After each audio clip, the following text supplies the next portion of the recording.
اعوذ باللہ من الشیطان الرجیم بسم اللہ الرحمن الرحیم وما خلقت الجن والانس الا لیعبدون۔ اللہ وحدہ لا شریک نے جنوں اور انسانوں کو اپنی عبادت کے لیے پیدا فرمایا ہے۔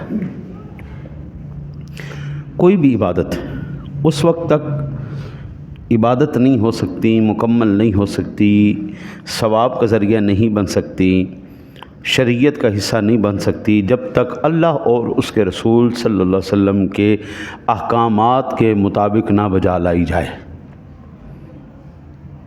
اللہ اور اس کے رسول نے کہا ہے بھاگنا ہے تو عقل تسلیم کرے نہیں کرے بھاگنا ہے۔ صفا مروہ پہ بھاگنا عبادت ہو گیا، ویسے بھاگنے کا حکم نہیں۔ وَلَا تَمْشِ فِي الْأَرْضِ مَرَحًا إِنَّكَ لَن تَخْرِقَ الْأَرْضَ وَلَن تَبْلُغَ الْجِبَالَ طُولًا۔ ہاں جی، آرام سے وقار کے ساتھ چلو بھائی، اکڑ کے نہیں چلنا، خبردار پورے وقار کے ساتھ چلو۔ لیکن یہاں پہ حکم ہوا کہ دوڑنا ہے تو دوڑنا ہے، حجر اسود کو بوسہ دینا ہے تو دینا ہے۔ اکڑ کے چلنا اللہ تعالیٰ نے سختی سے منع کیا ہے، لیکن جب حج کے دوران پہلے وہ کرنے ہیں چکر لگانے تو ایسے سینہ کو کھول کے حج میں چل دے نہیں، تو اب یہ عبادت ہو گیا۔ ایک بات۔ دوسری بات، کسی کو حق نہیں ہے کہ وہ اپنی عقل کے مطابق جیسے چاہے عبادت کرے۔ کسی کے ارادے، کسی کی سوچ، کسی کی عقل کا عمل دخل عبادت کے اندر نہیں ہے۔ ہر مسلمان کے لیے لازم ہے کہ وہ شریعت کے مسئلوں کو سیکھے اور انہی پر عمل کرے۔ اگر یہ مسئلے عقل میں آ جائیں تو اللہ کا شکر ادا کرے، یا اللہ تیرا شکر ہے تو نے اپنے دین سمجھنے کی مجھے توفیق عطا فرمائے۔ قرآن کہتا ہے من یہد اللہ فہو المہتد۔ ہاں جی، جب اللہ کسی کی بھلائی کا ارادہ کرتا ہے تو اللہ اس کو ہدایت دے دیتا ہے۔ ومن یضلل فلن تجد له ولیا مرشدا۔ اور جس کو اللہ گمراہ کرنا چاہے اس کو پھر کوئی ہادی رہنما، کوئی ولی پیر فقیر نہیں ملتا۔ تو سمجھ میں آ جائے تو شکریہ ادا کریں اللہ کا، یا اللہ تیرے شکر ہے تو نے دین سمجھنے کی توفیق دی۔ نہ سمجھ میں آئے تو اپنی عقل پر اللہ تعالیٰ سے معافی مانگے کہ یا اللہ میں ان مسائل کو نہیں سمجھ سکتا، یا اللہ جیسا بھی میرا عمل ہے تیرے حکم کے مطابق ہے تو اس کو میری طرف سے اپنی بارگاہ میں قبول فرما۔ اپنی غلطی ہے، اس میں نقصان ہمارا ہے۔ پھر یاد رکھیے، مسائل کی ناواقفی یا اپنی عقل کی مداخلت سے اس کو برباد کر لینا بڑی ہی محرومی ہے۔ انسان اپنی عقل سے، اپنے ذہن کے معاملات سے عبادت کو برباد نہ کرے، بلکہ یہ بد نصیبی ہے۔ اس لیے ضروری ہے کہ ہم چونکہ اب رمضان مبارک میں اس وقت عبادات کر رہے ہیں تو اپنے علماء سے پوچھ کے عمل کیجئے۔ روزے کے اندر جو بھی مسائل ہیں، رات کو میں نے مجھے کسی نے کلپ بھیجا اور میں حیران ہو گیا۔ وہ کہتے جی روزے میں سگریٹ پینے سے روزہ نہیں ٹوٹتا۔ میں کہا بھائی واہ، کیا بات ہے بھائی، پھر جو شراب پیتا ہے اس کی بھی نہیں ٹوٹنی چاہیے۔ روزے میں سگریٹ پینے سے روزہ نہیں ٹوٹتا۔ اچھا جی، کیوں جی؟ وجہ جی؟ کہنے لگے جی اس لیے کہ وہ کوئی کھایا پیا تو ہے ہی نہیں نا، وہ تو دھواں گیا تو دھواں واپس آ گیا، جتنا گیا اتنا واپس آ گیا، تو لہذا سگریٹ سے روزہ نہیں ٹوٹتا۔ حضور، کھانا بندہ کیوں کھاتا ہے؟ لذت کے لیے، اور سگریٹ بھی بندہ لذت کے لیے پیتا ہے۔ جب ایک وہ علت پوری ہو گئی تو ختم ہو گئی بات، روزہ گیا ختم ہو گیا، ٹھیک ہو گئی۔ اچھا جی، پھر آگے میرے آقا نبی اکرم صلی اللہ علیہ وسلم نے ارشاد فرمایا، حضرت ابو ہریرہ روایت کرنے والے مشکوٰۃ شریف کی حدیث پاک ہے، جس بندے نے بھول کے روزے میں کھا پی لیا تو یہ اس کو اللہ تعالیٰ نے کھلایا پلایا، اس کا روزہ نہیں ٹوٹے گا۔ 3 قسم کی غلطی ہوتی ہے، بھولنا ہوتا ہے 3 قسم کا۔ ایک ہوتا ہے نسیان، ایک ہوتا ہے خطا، ایک ہوتا ہے عمدن۔ خطا اپنا نسیان کہتا ہے بھول جانا، بندہ سویا ہوا تھا اچانک اٹھا، پیاس نے غلبہ کیا، بندے نے اٹھ کے پانی پی لیا، تو ایسے روزہ نہیں ٹوٹے گا۔ کیوں؟ بھول گئے نا، سمجھ نہیں آئی، پتہ ہی نہیں چلا، اس کو حواس ہی نہیں ہے اس کے، تو ایسی کیفیت میں اس پر شریعت کوئی پکڑ نہیں کرتی۔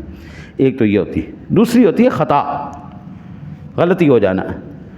بندہ روزے کے اندر کلی کر رہا تھا، کلی کرتے کرتے پانی حلق سے نیچے اتر گیا، اب یہ اس نے جان بوجھ کے نہیں کیا، یہ غلطی ہوگی اس سے۔ وہ بھول تھی، یہ غلطی ہو گئی، اب روزہ تو ٹوٹ جائے گا لیکن اس کی سزا نہیں ملے گی،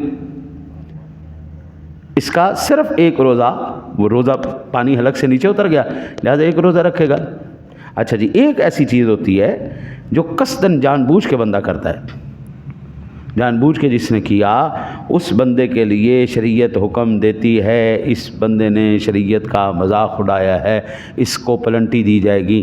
اب سب سے پہلی پینلٹی اس کی کیا ہے؟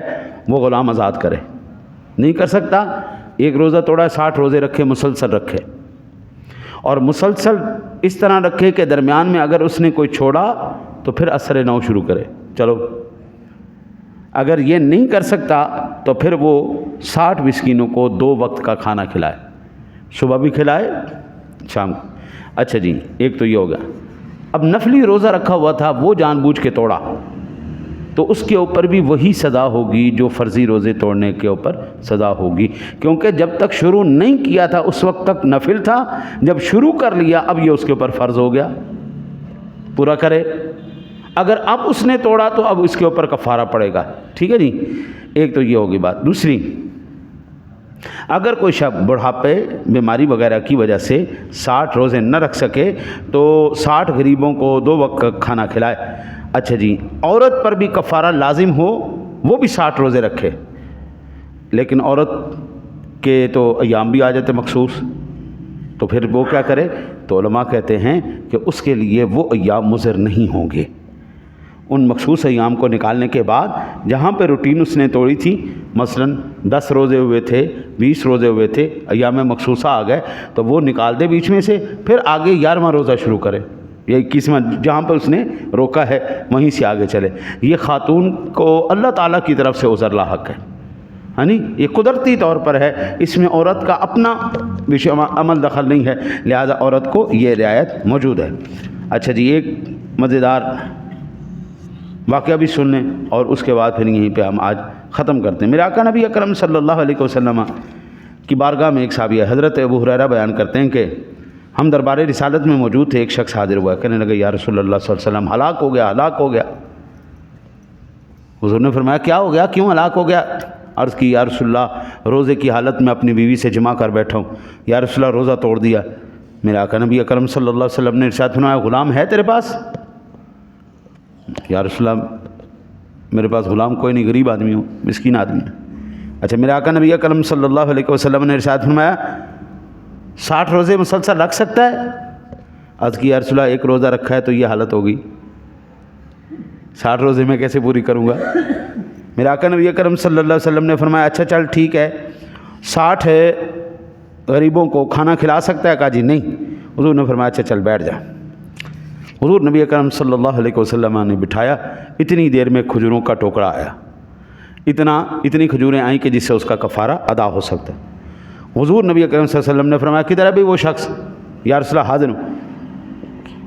حضور نے کہا کہ یہ پکڑو اور یہ لو، اس کو اٹھا کے صدقہ کر دو۔ کہنے لگے یا رسول اللہ صدقہ تو محتاجوں کو کیا جاتا ہے، غریبوں کو کیا جاتا ہے، یہ مدینے کی بستیوں کے درمیان میں یا رسول اللہ مجھ سے زیادہ محتاج کوئی نہیں، غریب بھی ہوں محتاج بھی ہوں۔ ایک روزہ توڑا ہے جی، دوسرا غریب ہی ہے، تیسرا کہندے جی جیڑا صدقہ میرے نا دا تسا دینا ہے وہ بھی مینوں دے دیو۔ سخی آدمی کے لیے صدقہ جس چیز کو وہ کر دے اس کے لیے یہ جائز نہیں ہے کہ وہ اس میں سے کھائے۔ سخی آدمی جس چیز کو صدقہ کر دے پھر وہ نہ کھائے، وہ دے آگے۔ لیکن حضور نبی اکرم صلی اللہ علیہ وسلم کی بارگاہ میں وہ کیا کہہ رہا ہے یا رسول اللہ یہ جو آپ نے صدقہ دیا ہے، کفارہ دیا ہے میرے گناہ کا، ہے نہیں، یا رسول اللہ یہ مجھے دے دیں کیونکہ مجھ سے زیادہ غریب کو نہیں۔ نبی اکرم صلی اللہ علیہ وسلم مسکرائے، آپ سرکار نے فرمایا اچھا چل ٹھیک ہے یار، اے پھڑ تو ہی لے جا، تو ہی کھا تے تیرا کفارہ ادا ہو جائے گا۔ یہ مسلم شریف کی اور بخاری شریف کی متفقن علیہ حدیث پاک ہے۔ حضرت یہاں سے یہ پتہ چلا کہ میرے نبی کو اللہ نے اختیار دیا ہے، کوئی اور ہوتا تو پھنس گیا سی، یہ اختیار مصطفیٰ ہے، ٹھیک ہے جی۔ ایک بندہ آیا حضور نبی اکرم صلی اللہ علیہ وسلم کی بارگاہ میں، یا رسول اللہ میں نے صحبت ہو گئی یا رسول اللہ، تو بیوی بھی آئی، تو حضور نبی اکرم صلی اللہ علیہ وسلم نے پوچھا کیا کیا؟ عرض کی یا رسول اللہ یہ تو مان نہیں رہی تھی، میں نے زبردستی پکڑ کے صحبت کر دی۔ فرمایا تیرے اوپر کفارہ لازم ہے، تیرے اوپر کفارہ لازم نہیں. عورت کے اوپر کفارہ لازم نہیں کیا، مرد کے اوپر کر دیا. اختیار مصطفیٰ ہے. حضور جانتے تھے اس کی مرضی بیچ میں شامل نہیں تھی، اس نے زبردستی کی، لہذا وہ مجرم ہے. حضرت حذیفہ رضی اللہ تعالیٰ عنہ کی گواہی 2 لوگوں کے برابر تھی. اختیار مصطفیٰ، حضرت شریعت نام ہی ادائے مصطفیٰ کا ہے، شریعت نام ہی مزاج مصطفیٰ کا ہے. جو میرے مصطفیٰ کا مزاج آ گیا وہی شریعت بن گئی، جو حضور نے حکم دے دیا وہی شریعت بن گئی. حضرت ہماری عقلیں، ہماری جو ہے نا جو سوچ، وہ شریعت نہیں ہو سکتی، لیکن اللہ اور اس کے رسول کا حکم بھی شریعت مصطفیٰ ہے. جی اللہ سے دعا اللہ آپ کو مجھے عمل کی توفیق عطا فرمائے.